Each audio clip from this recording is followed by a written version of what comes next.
everybody, and welcome back to Welcome Grove Homestead. I know I mentioned in our last video that our project was that we were gonna get these girls set up, but you know, life happens and your schedule gets thrown out of whack. So we're doing it today instead. So these pigs have pretty well cleared out this area. They've been in here for maybe, what, like a month? And maybe 2 months. I don't even know anymore. But they have definitely cleaned it out. They have pretty much exhausted all natural forage options for them. And wherever we can save money on not having to feed them more things, we would love to have them eat those. So we are going to move them over to the new space that's actually behind my parents' new house that also has some wooded space in there that we would like for them to clear out and create some walking trails for us. So there are free labor. But Begonia and Sausage and Loin are going to have a good life finishing out their last weeks, months. I actually don't know how much longer they've got. I'm gonna measure them today so I know exactly what their weight is.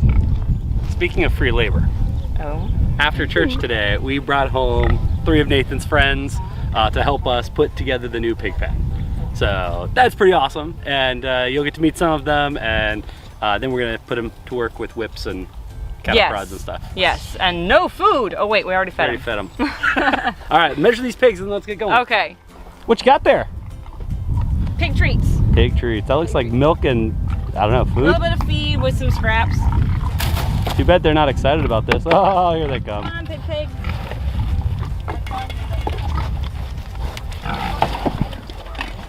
And those girls are definitely getting big. These pigs you don't compare. 44 inches. 44 around the barrel.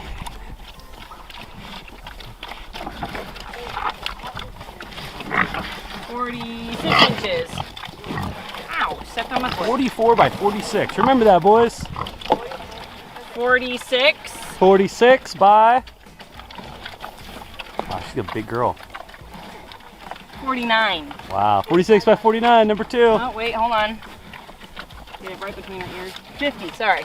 46 by 50. 43. 50. 43 by 50. So the measurements I just took on those pigs are their heart girth, which is basically right behind the front leg around their barrel, and their length, which goes from the from the base of their ears to the base of their tail. And so now we can calculate their estimated weight based on those measurements. So the equation for that is heart girth times length divided by 400 for pigs. Got a friend there, Asher? Hey. All right, so what do you got there? What's number 1? Well, the first one we measured was Loin, who is the smallest pig. And her heart girth was 44 inches. So we're doing 44 times 44 times her length, which was 46 inches. And then we're dividing that by 400. And we come up to, she's 222.64 pounds, which is about almost 25 pounds heavier than the last time I measured her. So I can't believe how fast these things are growing. The next pig that I measured was Begonia, and she had a heart girth of 46 inches and a body length of 50 inches. So her weight is at 264.5. She's a big girl. And then the last one, Sausage, was 43 inches around. So she's 43 times 43 times she was 50 inches long. Divide by 400. It's 231.125. So I mean, they are same litter. Yep, they're all sisters, same litter. Pretty wide difference in their weights, which I think a lot of that plays into their personalities and how aggressive they are at the feed bin. So it looks like Begonia is right in the window for when we want to process her. She is over 250 pounds. So we're gonna have a discussion now, I guess, because we were aiming for somewhere between 250 and 300 pounds. So we don't want to do all 3 pigs on the same day. It's just a lot of work, and it's going to be our first time. I think that it would be prudent for us to kind of stagger processing days. So it kind of works out that they have staggered weights. Well, back to our slave labor discussion. These guys came over from church today. So thrilled to have them. Ate some pizza, and now we're getting to work on putting up some electric fencing for the pigs. Those same pigs that we just saw measured are going to be enjoying these nice woods and a little bit of pasture. We're looking forward to that. I want to introduce Nathan's buddies and just have them tell a little bit about themselves and some of the experience they've had both on the farm, learning about farms, and that kind of thing. So we'll start with you, Connor. You're new to this, right? Yes. You just moved to the area yourself, and you're getting new friends, Yeah. and you're diving in. Now, I could be wrong, but I understand you did something like this very project just recently. Is that right? Yeah, basically we had a pen in our barn for the pigs. It was just getting small and they tried to climb up the fence and they almost get out every time we feed Isn't that them. nuts? So I decided to put in T-posts and 3-wire electrical fence inside of our garden with those springy handles so you don't get shocked. So you can go in Connor's and out. like a veteran at this. He's gonna be showing us, And- guys, you're gonna want to pound it in a little further, tighten it up. That's Yeah, awesome. I just finished it and we put them in the other day and they're doing great. And was it super easy to move them? No. All right, we'll get to that in a little bit. I think Just we're sedate talking 'em. about it. All right, Nasher. So, your family doesn't have a farm yourself, but I understand you go to a friend's house pretty regularly to help them on their farm, right? Yeah, we go to this guy's house Hey! over here. All right. Well, that's cool. So, you've heard us talk about the Homestead Homie group that we have. It's a bunch of families in our community, and a lot of us go to church together too. And it's just a blessing to be able to share the experience, whether or not we have animals of our own or whether or not some families do. We can get together and learn and teach and just use our hands and hearts together, right? Good deal. So yeah, we're looking forward to working together and learning, and some of the stuff you've learned over at Cooper's house, you'll get a chance to use today, I'm sure. Cooper, you're here. Did you want to talk? No? Okay. Well, we are going to put all 4 of them to work right now, going and fetching out electrical panels or stakes, stepping them into the ground, and then running some wire. And we are going to do that right now. Let's do this! One of the things we're going to do right off the bat is pull some of these posts. So obviously we are going to need to put posts in the ground. We have probably 8 that are unused, but all of these, all the way around this massive pig pen we have now, are going to be used eventually for other pens. This pen itself, we're gonna have to pull like every other one just so we can get a basic wall of wire up. So that's what we're gonna get started on right this minute.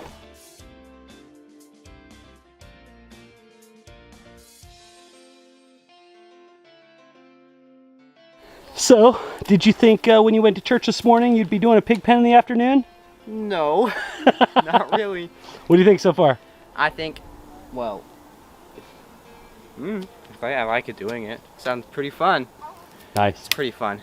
I'm wondering if Some rock. some of these long stretches we have enough posts to do it. Shall we take a walk and find out what we got so far? Sure, I think we do, but it's always good to make sure. When I think of a nice, tight fence, this is exactly what I'm thinking of. So I'm making our gate about 8, maybe 10 feet wide because I'm going to be bringing the tractor in and out to move some hay bales, and I'll be able to make it down into the trees with the tractor. So where we had just a 3-foot gap before, doing a much larger one in this pen. Also, we found out when we were moving the pigs the last time, they weren't really comfortable going through a 3-foot gap. No, they were not. So this will assist us in getting them in when it's time to actually move them into the pen. And you know what? Pig boards really help. Yeah, maybe use some pig boards. Yeah. Here, you wanna hold this for me? Doing great. Not up there. Maybe not there. Almost as fast as when I was doing it. Almost. No, you're faster. I also had to change my shirt because I was roasting in the other one. It's cute, but it was hot. Cute and hot. Also words I use to describe you. Life is hard. Just sitting like a dog. All right, so we're gonna be putting on these wire fence handles. Obviously, with electricity, you can't just connect wire directly to this gate. So we're using an insulator and a hook. There are 3 parts to this. Basically, we just put that hook in there like so, and we push this little knob down in there And to it lock holds it into place, like so.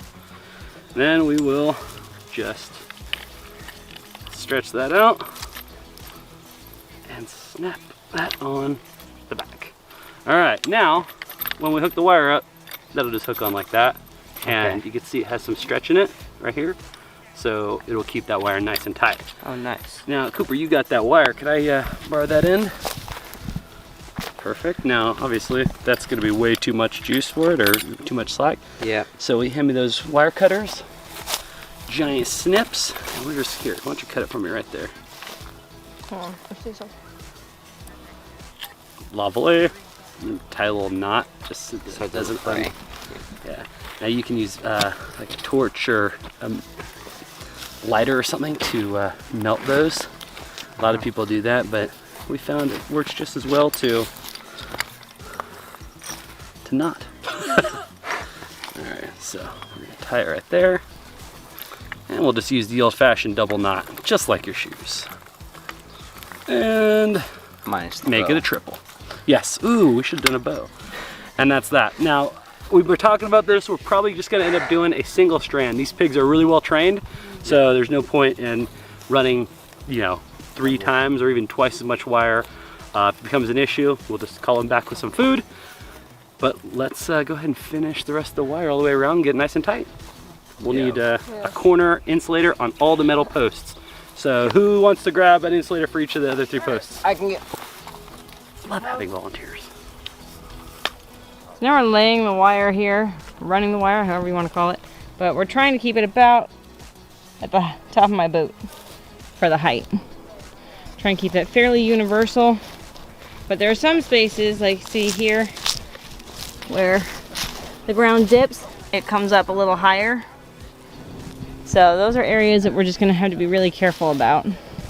And these pigs are actually tall enough that I don't think that little bit above my boot is gonna be a problem. And also, they tend to pile up soil around the fence line. So I think that honestly, when they raise up that soil level, starting to root around, I don't think it's gonna be a problem because I don't think they can fit under it at this point. So I think we're good. The greater areas of concern are gonna be where the fence comes too low, like this spot. See, it's only coming up about maybe halfway up my boot, which when the ground isn't rooted up isn't a problem. But when the pigs start rooting and piling soil up, it might potentially be an issue because they're gonna just ground out the fence.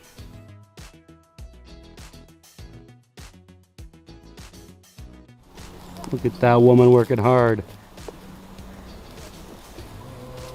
Now one step, like a man. Oh yeah. Duh. Man, duh. I haven't heard that one before. My sister used to do that all the time. It's a man! Duh. Thank In you. her defense, she was funny. Ugh, no, I hit a rock. I told you there was a bunch of rocks over there. See, that one's much better.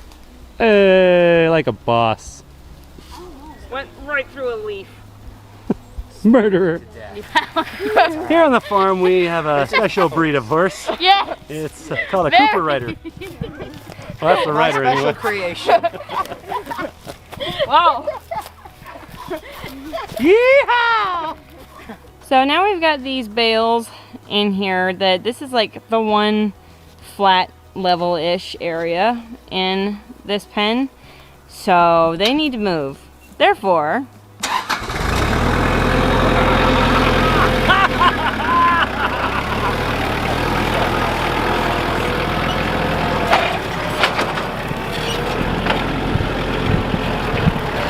Nice wide gate, like it was planned.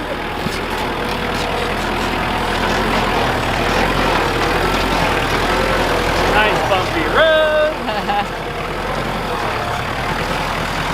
now the reason that we want them out of here is because we need this level area to put their food or their feeder, their water, as well as their shelter needs to go up here. So we got to get these moved out of here so that we can get that in here.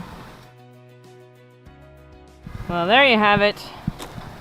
Just a little wall of hay left behind that we will probably fluff up into their little house so they have some bedding and they can have fun throwing around whatever's left in here. Huh, Gideon? Here comes the pig hut. Right this way, good sirs. You know, moving these things really isn't that hard if you think about it.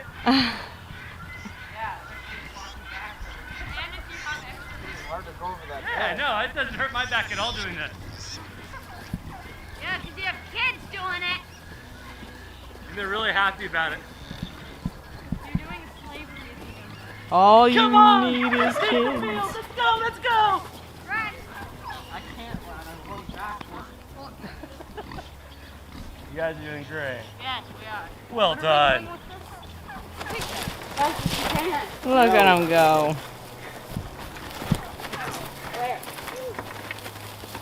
Right here. Perfect. Wow. Voila. Splendid. You guys rock. Perfect. Now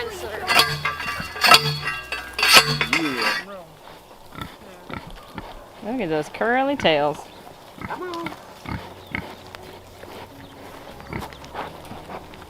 Walk with him now. They're doing good. Yeah, close them in with a box. A large Here they go. Here they go. Oh, careful, careful. There you go. Keep it a box. A box. There you go. Keep the box. There you go. There we go. Perfect. That was heaven. See? Alright, now we gotta bring these boards. All right, now we need that electrifying unit. Yes, now we need the, probably should have moved the Energizer first. That was much easier. Hey, Nathan, You guys are a blessing to have. say that again. It was much easier this time over the last. Yeah, I'll bet. Those boards come in handy. Well, that was fun, and thank you guys all for your help. Look at these pigs; they're happily enjoying their new Don't touch that area. fence. Connor's or Cooper's about 3 inches away from lighting up like a Christmas tree. Yeah, And with that, we'll you're say 2 Happy Christmas from Welcome to Grove Homestead.